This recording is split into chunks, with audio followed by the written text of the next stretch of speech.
Do you support any legal limits on how late a woman should be able to terminate a pregnancy? I support Roe v. Wade. That means he can take the life of the baby in the 9th month and even after birth. That is simply not true. We are not for late-term abortion, period, with the COVID, with dealing with everything we have to do with, look. We had the safest border in history. Now we have the worst border in history. There's never been anything like it. There's no data to support what he said. Once again, he's exaggerating, he's lying. And I'm going to continue to move until we get the total ban on the total initiative relative to what we're going to do with more Border Patrol and more asylum officers. President Trump? I really don't know what he said at the end of that sentence. I don't think he knows what he said either. If a Republican did that, they'd go to jail. Thank you, President Trump. The only person on this stage is a convicted felon is the man I'm looking at right now. But he could be a convicted felon as soon as he gets out of office. He caused the inflation, and it's killing black families and Hispanic families. There was no inflation when I became president. You know why? The economy was flat on its back. 15% unemployment. He decimated the economy. The only one who wants the war to continue is Hamas. We are the biggest producer of support for Israel of anyone in the world. He said the only one who wants to keep going is Hamas. Actually, Israel is the one, and you should let him go and let him finish the job. The only existential threat to humanity is climate change, and he didn't do a damn thing about it. He wants to undo all that I've done. The Paris Accord was going to cost us $1 trillion. It was a ripoff of the United States. He never fired people. I've never seen him fire anybody. I did fire a lot. I fired Comey because he was no good. I fired a lot of the top people at the FBI, drained the swamp. They were no good. This guy hasn't fired anybody. He's the worst president in the history of our country. He's destroyed our country. Presidential historians, they've had meetings and they voted who's the worst president in American history, one through best to worst. They said he was the worst in all of American history. He will drive us into World War III, and we're closer to World War III than anybody can imagine. President Xi of China, Kim Jong-un of North Korea, all of these, Putin, they don't respect him, and he's going to drive us into World War III. You want to have a war, just let Putin go ahead and take Kyiv, make sure they move on, see what happens in Poland, Hungary, and other places along that border. Then you have a war. The only reason I'm here is he's so bad as a president that I'm going to make America great again. We're the envy of the world. Name me a single major country president who wouldn't trade places with the United States of America.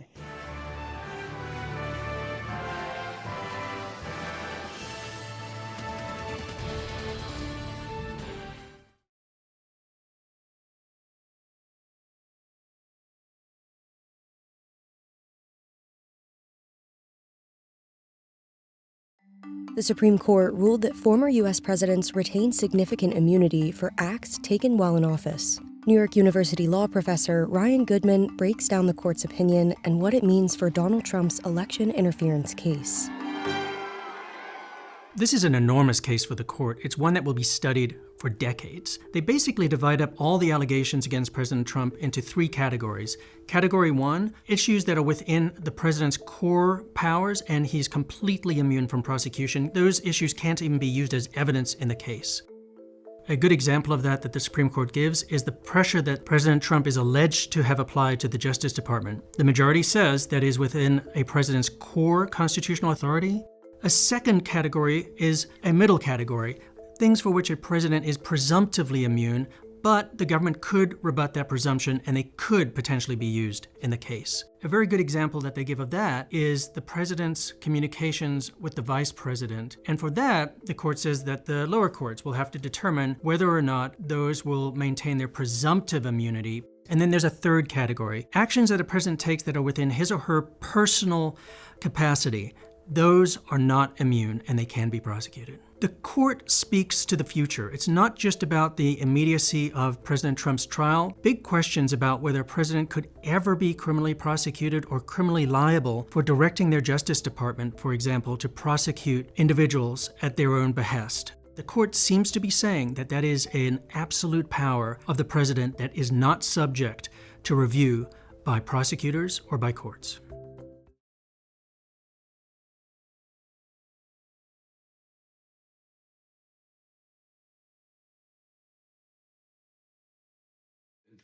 So you write that that you did not come to this decision lightly. Can you explain why you ultimately did decide to speak out publicly at this moment today?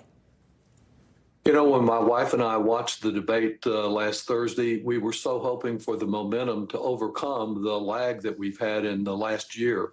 Instead, we were disappointed to see lies by Trump not refuted effectively and effective defense of the successes of the Biden administration.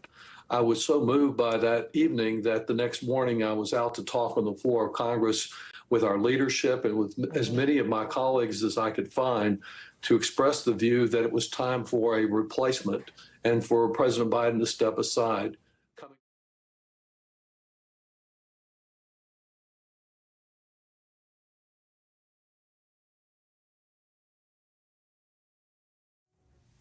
Mr. President, thank you for doing this. Thank you for having me.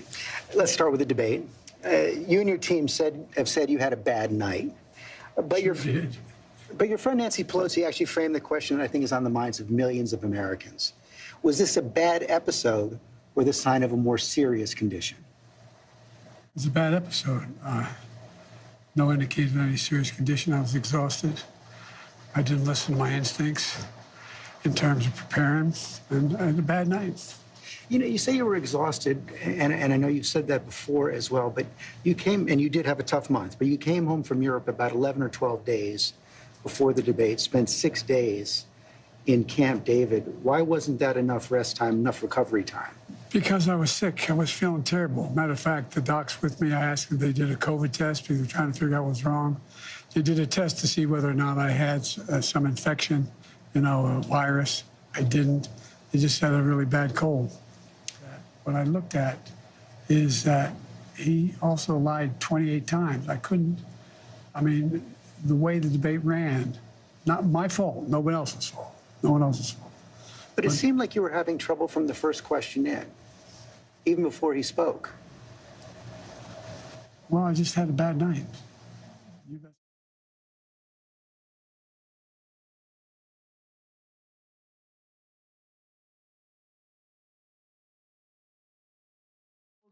If you want to really see something that's said, take a look at what happened. Oh.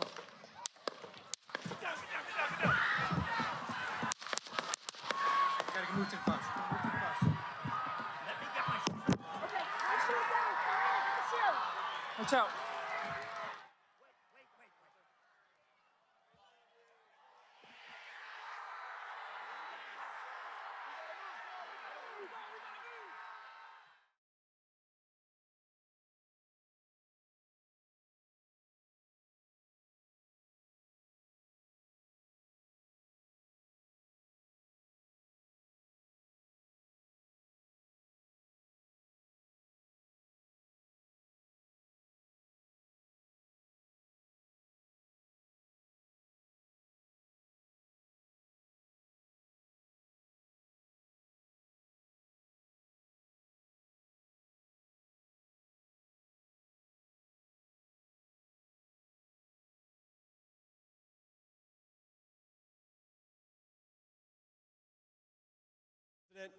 I will never take for granted the trust you have put in me.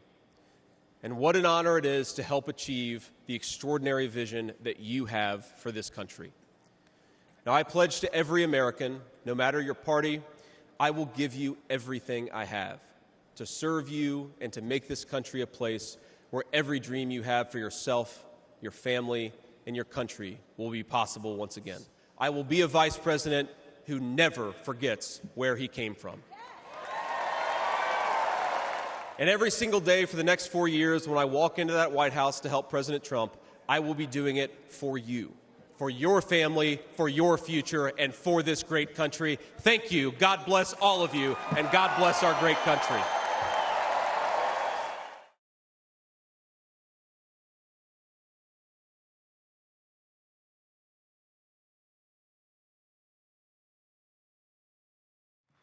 Friends, delegates, and fellow citizens, I stand before you this evening with a message of confidence, strength, and hope. 4 months from now, we will have an incredible victory, and we will begin the 4 greatest years in the history of our country. Together we will launch a new era of safety, prosperity, and freedom for citizens of every race, religion, color, and creed. The discord and division in our society must be healed. We must heal it quickly. As Americans, we are bound together by a single fate and a shared destiny. We rise together or we fall apart. I am running to be president for all of America, not half of America, because there is no victory in winning for half of America. So tonight, with faith and devotion, I proudly accept your nomination for President of the United States. Thank you.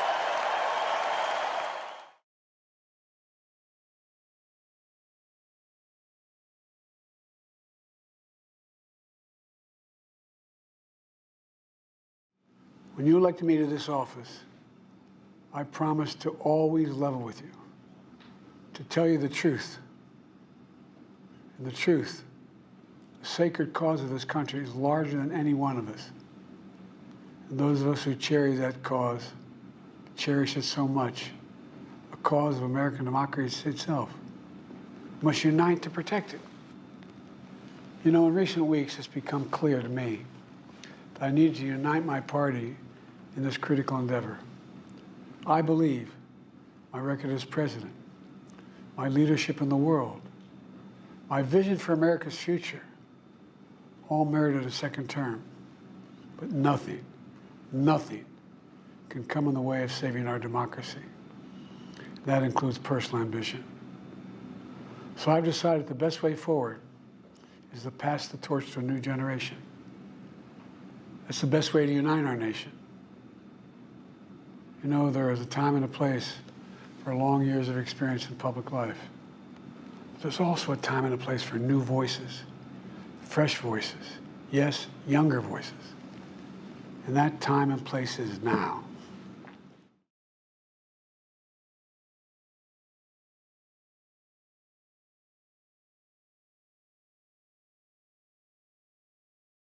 I'm calling for 3 bold reforms to restore trust and accountability to the court and our democracy. I'm calling for a constitutional amendment called No One is Above the Law Amendment. It holds, and I mean this sincerely, it holds that there's no immunity for crimes former president committed while in office. I share our founders' belief that the president must answer to the law. The president is accountable in the exercise of the great power of the presidency. We're a nation of laws, not kings and dictators. The second thing I'm asking for. We've had term limits for presidents of the United States for nearly 75 years after the Truman administration.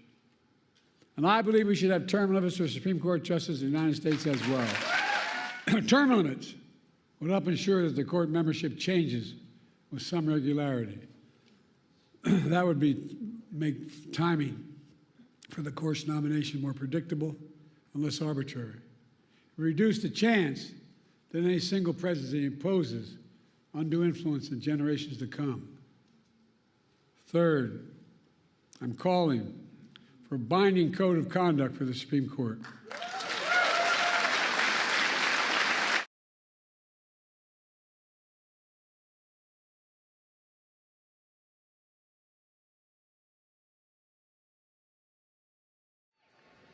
So, Georgia, it is so good to be back, and I am very clear.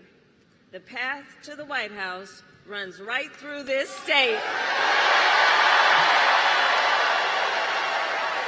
And you all helped us win in 2020, and we're going to do it again in 2024.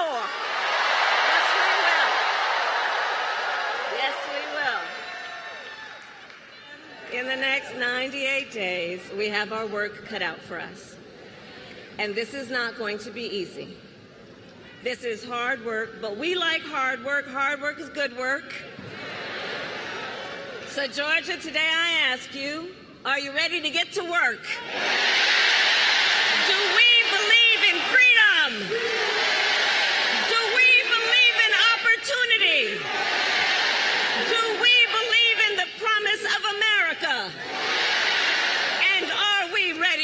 fight for it. And when we fight, we win. God bless you. God bless the United States.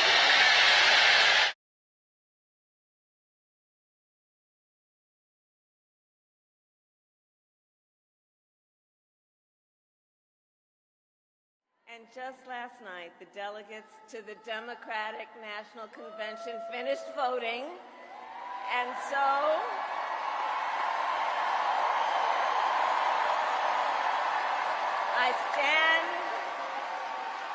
I stand before you today to proudly announce I am now officially the Democratic nominee for President of the United States.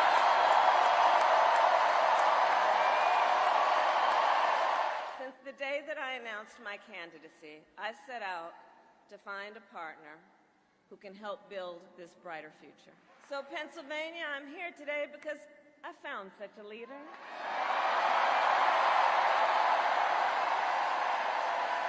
Governor Tim Walz of the great state of Minnesota.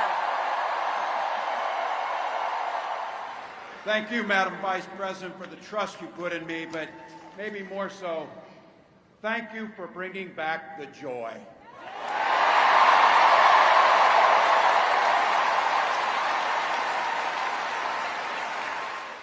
I couldn't be prouder to be on this ticket and to help Vice President Harris become what we all know is very, very good for us to think about, next President of the United States of America.